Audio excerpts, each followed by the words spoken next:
السلام عليكم ومرحبا بكم عندي في القناة. اليوم جبت لكم قصة جديدة من مصر. يلا على بركة الله. خلينا نرجعوا ل 2021 فين بدات القصة ديالنا. ملي كان واحد الحارس ديال واحد المجمع السكني هو اللي مقابل المنطقة تما كيخدم قابل اللي داخل اللي خارج في المنطقة. لقى واحد الشنطة مرمية لونها زرق في واحد القند. جاه الفضول مشى وحلها وتما هو يتصدم، لقى فيها طروفة أشلاء مقطعين بشرية. الحارس تخلع وما عرف ما يدير. المهم استجمع القوة ديالو وعيط للبوليس. هاد الشنطة غادي تكشف واحد القصة من أحزن القصص وأبشع الجرائم اللي عرفتها المنطقة. باش نعرفوا تفاصيل القصة خلينا نرجعوا ل 2018. في واحد الشقة متواضعة في محافظة بولاق في مصر كانت كتعيش واحد العائلة بسيطة متكونة غير من أم والأطفال ديالها.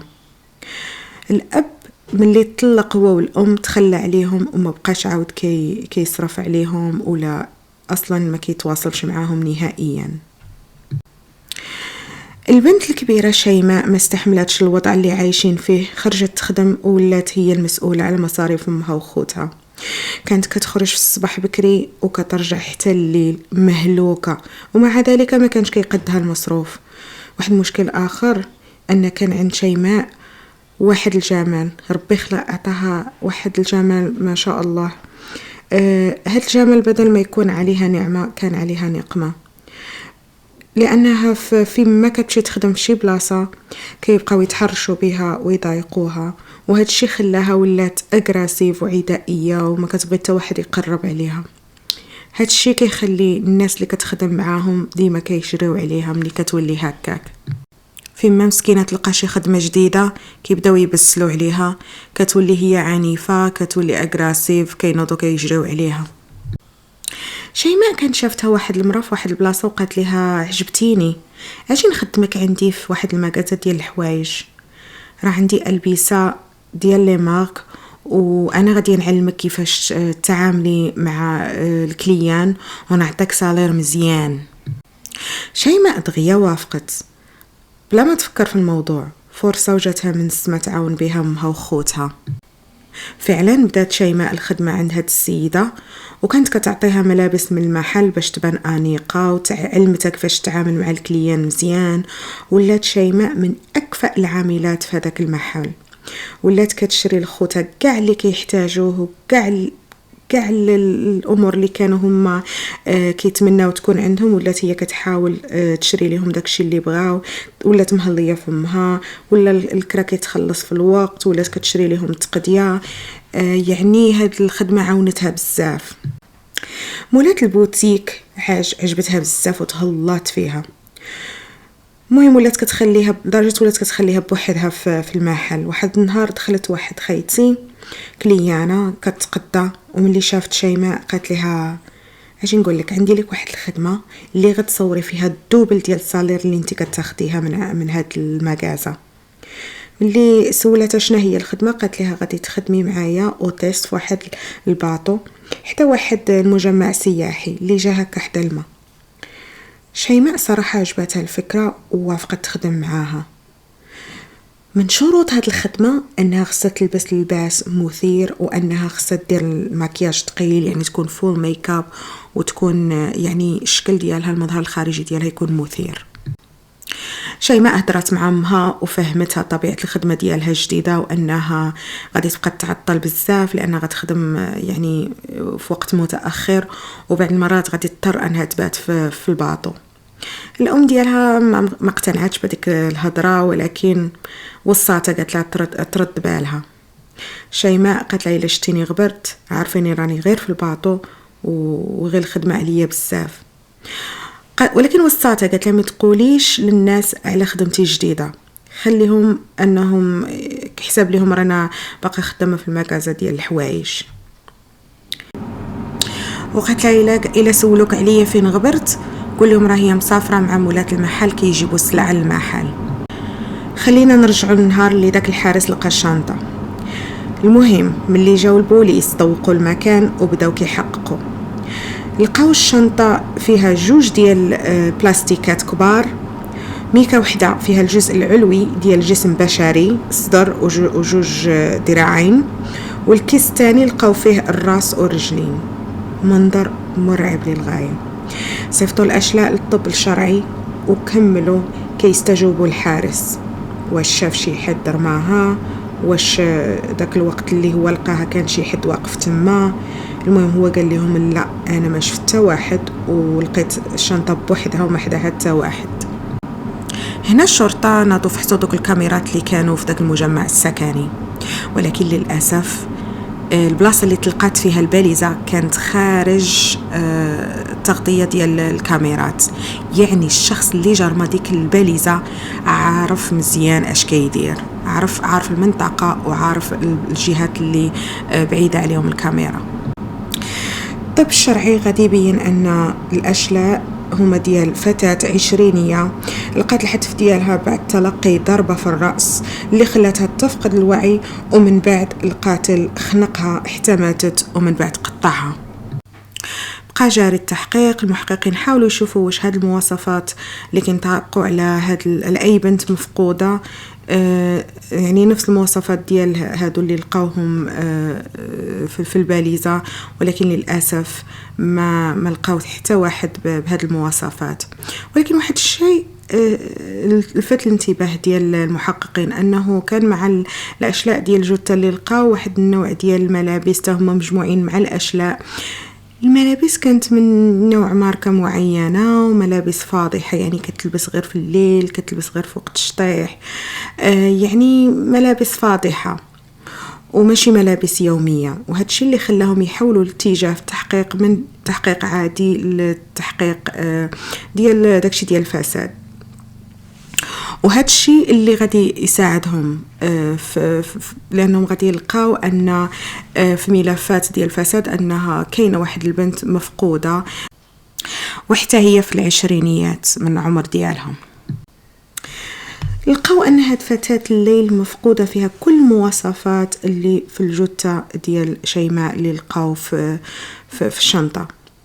ملي تاكدوا من الهويه مشاو عند العائله ديال شيماء وخبروهم بأنها ماتت بطريقة بشعة. الأم طبعا انهارت، ونزادت انهارت ملي داوها لعند الطب الشرعي هي والأب ديال شيماء باش يتعرفوا على الجثة. ملي كانوا كيحققوا مع الأم قالت لهم كل شيء على شيماء، كيفاش شيماء تحملت المسؤولية ملي كانت صغيرة بحكم أن الأب تخلى عليها هي وأخوتها وأمها من بعد الطلاق، وكيفاش بدلات الخدامي بزاف بسبب التحرش اللي كانت ديما كتعرض ليه، وهذا الشيء اللي خلاها كتنقل من خدمة لخدمة بسبب هذيك المضايقات.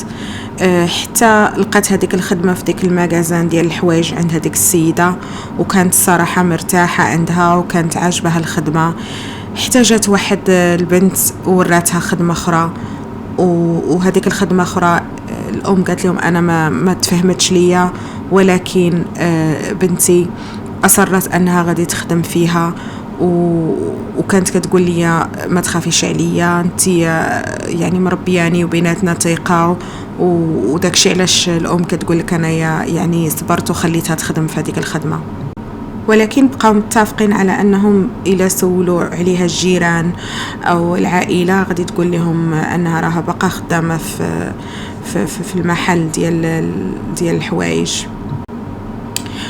اللي جاو يحققوا مع الأب ديال شيماء ما لقاو ما يديو من عنده، بحكم أنه هو أصلا ما عندوش تا علاقة مع الأطفال ديالو.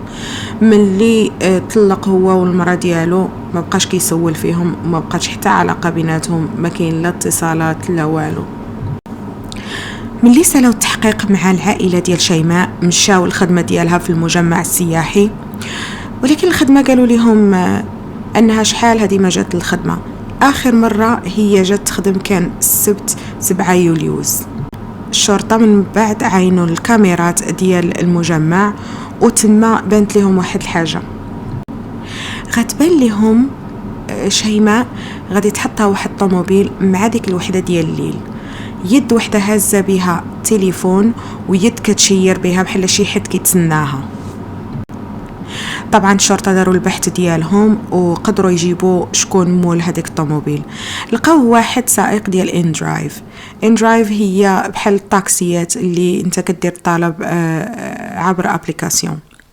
المهم جابوا هاد السائق وبداو كيستجوبوه. السائق قال لهم انا عاقل مزيان على شيماء، وانا اللي وصلتها من البولاق للعجوزة، وكل شيء موثق على الابليكاسيون ديال إندرايف. ولكن عطاهم واحد المعلومة مهمة. قال لهم شيماء في الطريق كامل كانت كتهضر مع واحد صاحبتها، وكل شوية كتقول لها فين وصلات وهي قربات. ومني وصلها كانت كتشير بيديها على شي حد على اساس انا جيت، ومشات عندها ملي وصلات داك الشخص اللي كانت كتسناها. البحث كله ولا مركز على شكون هاد الصاحبة ديال شيماء اللي كانت ربما هي آخر وحدة شيماء شافتها قبل ما تختفي. البحث غادي يوصلهم لواحد البنت سميتها نوها، وهي خدامة في نفس المجمع السياحي اللي كانت خدامة فيه شيماء. البوليس استدعوها، ولكن ملي جات في واحد الحالة منهارة، وكتبقى تعاود نفس الجملة بطريقة هستيرية. كتبقى تقول أنا ما درت والو. هما تما البوليس عرفوا أن هذه مخبية شي حاجة كبيرة. بطريقتهم خلوها تعترف. في التحقيق عرفوا أن هاد نوها اللي هي عندها 29 عام ومتزوجة من واحد الشخص اسمه محمد، هو خدام معهم في نفس المجمع السياحي، هو مدرب ديال كمال الأجسام. حكت لهم أنها هي اللي جابت شيماء تخدم معها في الباطو، هي ورجلها. اش كيديروا هما كيستقطوا البنات الجميلات باش كيجيبوهم يخدموا في هذا المجمع السياحي. وهي تقربت منها وتصاحبت معها، ولات ديما كتخرج هي وياها. الخدمه ديال كل وحده فيهم انها خصها ترقص في مكان خاص بها، وعندها كليان خاصين بهم. واحد المره هي يعني نوها كتقول انها شافت شيماء كتشطح الناس يعني مجموعين عليها، ولكن في المنطقة ديال نوها ماشي ديال شيماء. وقاع الزبائن مجموعين عليها وكيرميو عليها الفلوس. تما يعني تعصبت بزاف نوها، وهي ديجا كانت بدات كتجيها منها الغيرة، لأن هي حسن منها زوينة عليها، وقاع الكليان ديما كيسولوا غير على شيماء. ملي شافت ان كاع الكليان مجموعين عليها وكيرميو عليها الفلوس وداك الشيء، داك الغضب اللي فيها مشات جرتها من شعرها، عطاتها السلخه ديال العصا. طبعا هذا الشيء خلى الناس اللي تما يعني سواء اللي كتخدم عندهم او الزباين بحال طاحت من عينيهم. ما بقاتش يعني مطلوبه في الخدمه، ما بقاتش كتصور الفلوس، ولات حزينه، ولات كئيبه. تما راجلها قال لها انا غادي نعاونك تجيبي حقك وتنتقمي من هذيك شيماء. وفعلا اتصلت بها وقالت لها انا راه توحشتك وتوحشت الصحبه ديالنا، وانا غلط وبغيت نتصالح معاك، ولكن بغيت نعرض عليك اجي لعندي وانا يعني باش نتسامحوا ونرجعوا صحابات. للاسف شيماء ما كانتش عارفه ان هذا كمين. اتفقت هي وياها ووصل داك النهار اللي غادي تمشي عندها شيماء. حلت عليها الباب وداتها نيشان لغرفة النوم. هي استغربت في الأول شيماء، قالت لها علاش ما غنجلسوش برا؟ قالت لها لا غير آجي. ملي دخلت على غرفة النوم كان راجلها محمد تما. محمد شدها من شعرها ورماها فوق الناموسية وبدا كيتحرش بها.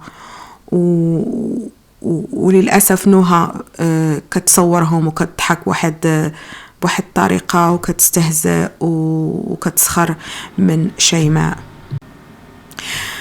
مسكينة حاولت أنها تتباعد منهم وتهرب، ولكن هو كيجرها، لأن بحكم أنه هو يعني قوي البنية، أنه كيدرب كمال الأجسام، ما قدرتش عليه. تما ضربها على راسها، وملي فقدت الوعي خنقها وخداها البانيو الحمام في الطوالي في الدوش، وتما بدا كيقطعها عاوناتو نهى باش أنهم داروا الأشلاء في بلاستيكات، وهو اداهم أرمى الشنط.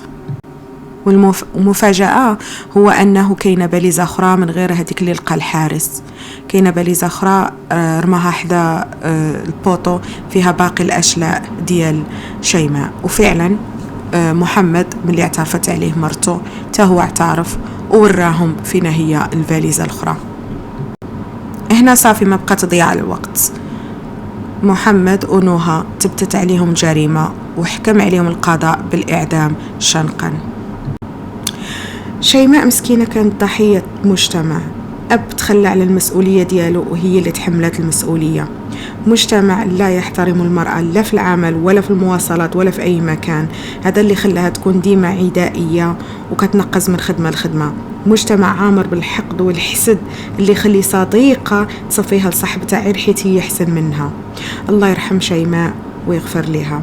إلا كملتوا معايا القصة ما تنسوش ديروا لي اشتراك وفعلوا الجرس باش يوصلكم الجديد من عندي، وما تنسوش ديروا لي واحد لايك، واحد الكومنتير زوينة منكم، أنا راه كنقرا كاع لي كومنتير. وإلى اللقاء في فيديو آخر.